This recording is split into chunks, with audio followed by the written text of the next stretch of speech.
ମେଘମାଳରେ ଶୀଘ୍ର ଆଗମନ କରୁଥିବା ଆମ୍ଭମାନଙ୍କ ପ୍ରଭୁ ଯୀଶୁଖ୍ରୀଷ୍ଟଙ୍କର ଅତି ପବିତ୍ର ଓ ବହୁମୂଲ୍ୟ ନାମରେ ଆପଣ ସମସ୍ତଙ୍କୁ ଆଉ ଗୋଟିଏ ନୂତନ ପ୍ରସଙ୍ଗରେ ପୁନର୍ବାର ମୁଁ ସ୍ୱାଗତ କରେ। ପ୍ରିୟ ପ୍ରଭୁଙ୍କ ଲୋକମାନେ, ଆସନ୍ତୁ ଆଜି ମଧ୍ୟ ପରମେଶ୍ୱରଙ୍କ ବାକ୍ୟ ଠାରୁ ଆମେ ଆଉ ଗୋଟିଏ ନୂଆ ପ୍ରସଙ୍ଗରେ ଅଳ୍ପ ସମୟ କଥାବାର୍ତ୍ତା ହେବା।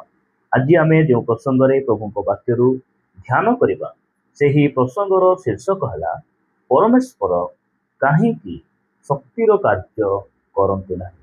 ଆଜିର ପ୍ରସଙ୍ଗ ହେଲା ପରମେଶ୍ୱର କାହିଁକି ଶକ୍ତିର କାର୍ଯ୍ୟ କରନ୍ତି ନାହିଁ। ଏହି ପ୍ରସଙ୍ଗରେ ଅଳ୍ପ ସମୟ ଆମେ ପ୍ରଭୁଙ୍କ ବାକ୍ୟରୁ କଥାବାର୍ତ୍ତା ହେବା। ପ୍ରିୟ ପ୍ରଭୁଙ୍କ ଲୋକମାନେ, ଆମ୍ଭମାନଙ୍କ ପରମେଶ୍ୱର ଶକ୍ତିଶାଳୀ ପରମେଶ୍ୱର, ଆମ୍ଭମାନଙ୍କ ପରମେଶ୍ୱର ଆମକୁ ଆଶୀର୍ବାଦ କରିବା ପରମେଶ୍ୱର, ଆମ ଜୀବନରେ ଶକ୍ତିର କାର୍ଯ୍ୟ କରିବା ପରମେଶ୍ୱର, ଆମକୁ ବନ୍ଧନରୁ ମୁକ୍ତ କରିବା ପରମେଶ୍ୱର ଏବଂ ଆମ୍ଭମାନଙ୍କୁ ଯାହା ଅସମ୍ଭବ ଲାଗେ ସେ ସବୁ ସମ୍ଭବରେ ପରିଣତ କରିବା ପରମେଶ୍ୱର ଅଟନ୍ତି ଆମ୍ଭମାନଙ୍କ ପରମେଶ୍ୱର।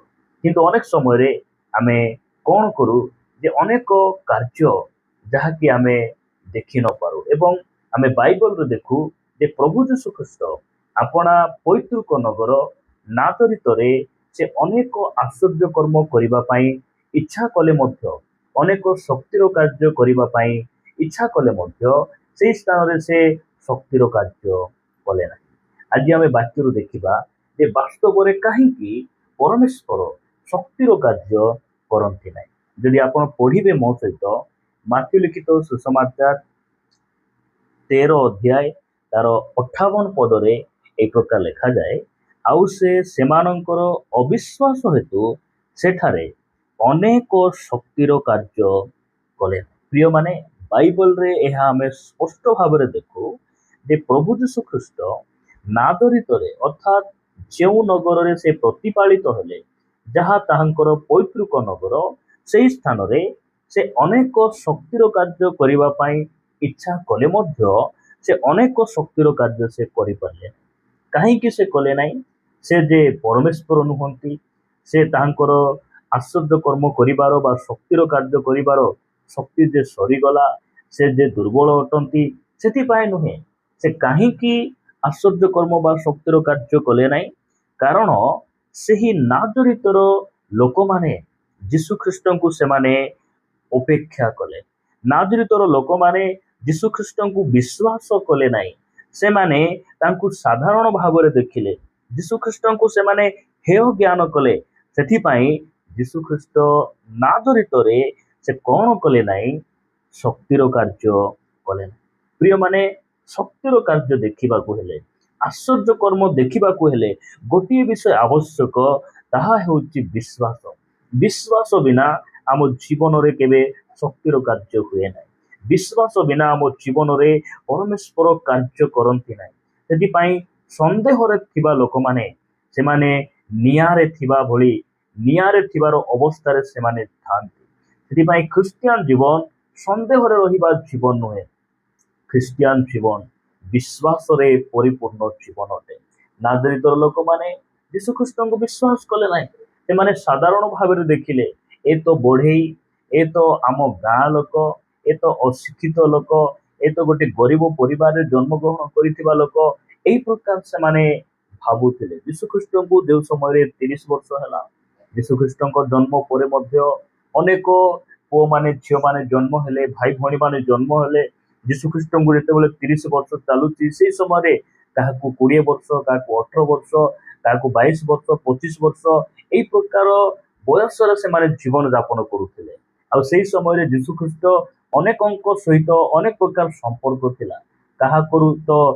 କାହାଠାରେ ତ ତାଙ୍କର ଭାଇର ସମ୍ପର୍କ ଥିଲା, କାହାଠାରେ ତ ନିଜର ବନ୍ଧୁ, ନିଜର ମିତ୍ର, ଆଉ ବିଭିନ୍ନ ପ୍ରକାର ସମ୍ପର୍କ ଥିଲା। ଆଉ ସେହି ସମୟରେ ଲୋକମାନେ ତାହାଙ୍କୁ ଖ୍ରୀଷ୍ଟ ଭାବରେ ନ ଦେଖି, ମସିହ ଭାବରେ ନ ଦେଖି, ପ୍ରଭୁ ଭାବରେ ନ ଦେଖି, ସେମାନେ ସାଧାରଣ ଭାବରେ ସେମାନେ ଦେଖିଲେ, ହେୟ ଜ୍ଞାନ କଲେ, ଯଦ୍ୱାରା କି ପରମେଶ୍ୱର କ'ଣ ହେଲେ, ସେମାନଙ୍କର ଅବିଶ୍ୱାସକୁ ଦେଖି ସେ ଆଶ୍ଚର୍ଯ୍ୟ ହେଲେ ବୋଲି ମାର୍କୋ ତାଙ୍କ ସୁସମାଚାରରେ ସେ ଲେଖନ୍ତି। ଯଦି ଆପଣ ପଢ଼ିବେ ମାର୍କୋ ଲିଖିତ ସୁସମାଚାର 6 ଅଧ୍ୟାୟ 5 ପଦରେ ଲେଖାଯାଏ, କ'ଣ ବୋଲି ଲେଖାଯାଏ?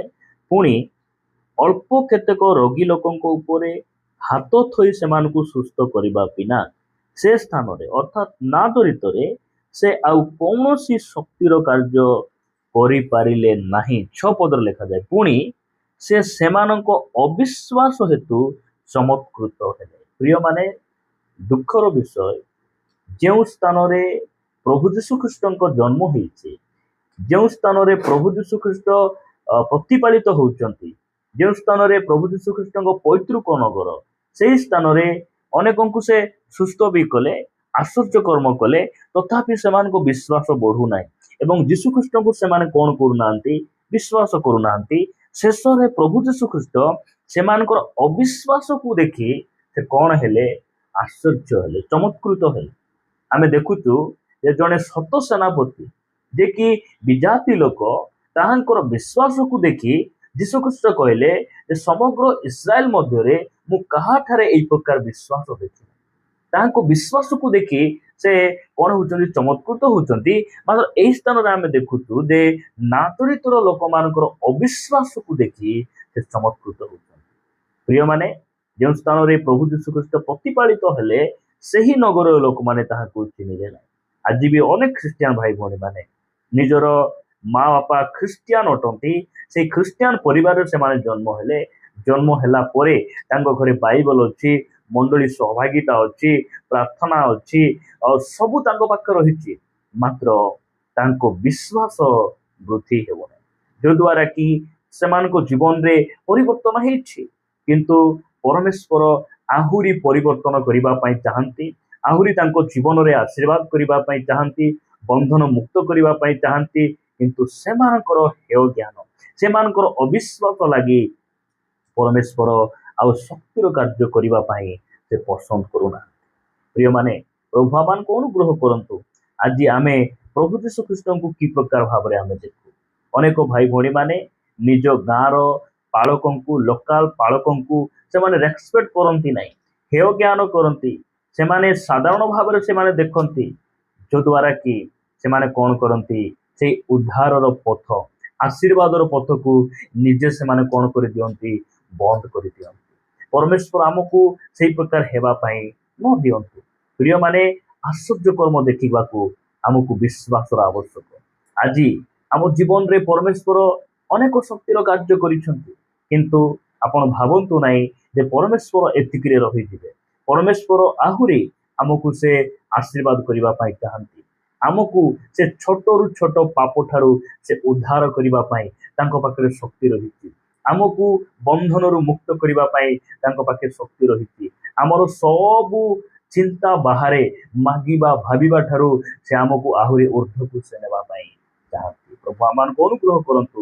ସେଥିପାଇଁ ଯେତେବେଳେ ଆପଣଙ୍କ ଜୀବନରେ, ମୋ ଜୀବନରେ ଯେତେବେଳେ ପ୍ରଭୁଙ୍କ ପ୍ରତି ଭରସା ତୁଟିଯାଏ, ବିଶ୍ୱାସ ତଳକୁ ଖସିଯାଏ, ବିଶ୍ୱାସ କମିଯାଏ, ଆଉ ପରମେଶ୍ୱର ସେଇ ସମୟରେ ସେ କଣ କରନ୍ତି? ତାହାଙ୍କ ଶକ୍ତିର କାର୍ଯ୍ୟ ଆମ ଜୀବନରେ, ପରିବାରରେ, ଆମ ସେବା କାର୍ଯ୍ୟରେ ସେ ଶକ୍ତିର କାର୍ଯ୍ୟ ଗୁଡ଼ିକ କରିବା ସେ ବନ୍ଦ କରିଦିଅନ୍ତି। ଆମେ ନାଦରିତର ଲୋକମାନଙ୍କ ନିକଟ ଆମେ ଦେଖୁଛୁ ଯେ ପରମେଶ୍ୱର ସେଇ ସ୍ଥାନରେ ଅନେକ ଆଶ୍ଚର୍ଯ୍ୟ କର୍ମ କରିବା ପାଇଁ ସେ ଚେଷ୍ଟା କଲେ ମଧ୍ୟ କରିପାରିଲେ ନାହିଁ, କାରଣ ସେ ମାହୋଲ ଗୁଡ଼ିକ ଖରାପ ଥିଲା।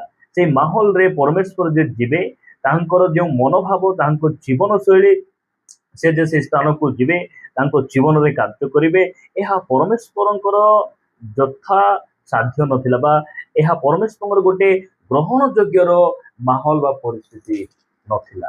ଆମ ଜୀବନରେ ପ୍ରଭୁ ଅନୁଗ୍ରହ କରନ୍ତୁ। ହେଇପାରେ ଆମେ ପରମେଶ୍ୱରଙ୍କୁ, ପ୍ରଭୁଙ୍କର ଦାସମାନଙ୍କୁ, ସହଭାଗିତାକୁ, ବାକ୍ୟକୁ ଜ୍ଞାନ କରିଛୁ, ଆମେ କୋଉଠି ନା କୋଉଠି ବିଶ୍ୱାସରେ ଆମେ ଉଣା ପଡ଼ିଛୁ। ପ୍ରଭୁ ଆମମାନଙ୍କୁ ଅନୁଗ୍ରହ କରନ୍ତୁ ଯେ ଆମ ବିଶ୍ୱାସକୁ ଆମେ ଧରି ରଖିବା, ଆମେ ବିଶ୍ୱାସରେ ମଜବୁତ ହେବା, ଆଉ ଆମ ଜୀବନରେ ପରମେଶ୍ୱର ଅନେକ ଶକ୍ତିର କାର୍ଯ୍ୟ କରନ୍ତୁ, ଯଦ୍ୱାରା ଆମେ ତାହାଙ୍କୁ ଆଗମନ ପାଇଁ ପ୍ରସ୍ତୁତ ହେବା। ଅନେକଙ୍କର ଉଦ୍ଧାରର ମାର୍ଗ ପରି ଆମେ ଅନେକଙ୍କୁ ଉଦ୍ଧାରର ମାର୍ଗକୁ ଆମେ ନେଇପାରିବା। ପ୍ରଭୁ ଏହି ବାକ୍ୟ ଦେଇ ଆମ ସମସ୍ତଙ୍କୁ ଗଭୀର ଭାବରେ ଆଶୀର୍ବାଦ କରନ୍ତୁ। ଆସନ୍ତୁ ପଦେ ପ୍ରାର୍ଥନା କରିବା। ପ୍ରେମିକ ସ୍ୱର୍ଗୀୟ ପିତା, ମୁଁ ତୁମକୁ ଧନ୍ୟବାଦ ଦିଏ, ଗୌରବ କରେ ପ୍ରଭୁ, ତୁମ ବାକ୍ୟ ଦ୍ୱାରା ଆଜି ଆମମାନଙ୍କୁ କଥା ହେଇଛ, ସେଥିପାଇଁ ଆମେ ତୁମକୁ ହୃଦୟ ସହିତ ଧନ୍ୟବାଦ ଦେଉଛୁ। ବାପା, ଆମମାନଙ୍କର ବିଶ୍ୱାସ ଯୀଶୁଙ୍କ ନାମରେ ବୃଦ୍ଧି ହେଉ। ବାପା, ଆମେ ସନ୍ଦେହରେ ନ ରହି ଆମେ ତୁମ ଉପରେ ଦୃଢ଼ ବିଶ୍ୱାସ କରି ଆମ ଜୀବନରେ ତୁମର ଅଦ୍ଭୁତ ଶକ୍ତି କାର୍ଯ୍ୟ ତୁମର ଅଦ୍ଭୁତ ଆଶୀର୍ବାଦକୁ ଆମ ଜୀବନରେ ଆମେ ଲଭି ପାରିବୁ ସାହାଯ୍ୟ କର। ଯୀଶୁଙ୍କ ନାମରେ ମାଗୁଛୁ ପିତା, ଆମେନ୍। ପ୍ରଭୁଙ୍କର ଗୌରବ ହଉ। ପ୍ରଭୁ ସମସ୍ତଙ୍କୁ ପ୍ରତି ଭାବରେ ଆଶୀର୍ବାଦ କରନ୍ତୁ। ପ୍ରଭୁଙ୍କ ଅନୁଗ୍ରହ ହେଲେ ଆଉ ଗୋଟେ ଅଧ୍ୟାୟରେ ପରସ୍ପର ସାକ୍ଷାତ କରି ଆମେ ପ୍ରଭୁଙ୍କ ସେବାରେ ବଢୁଥିବା ରହିବା। ନମସ୍କାର। ଗଡ୍ ବ୍ଲେସ୍ ୟୁ।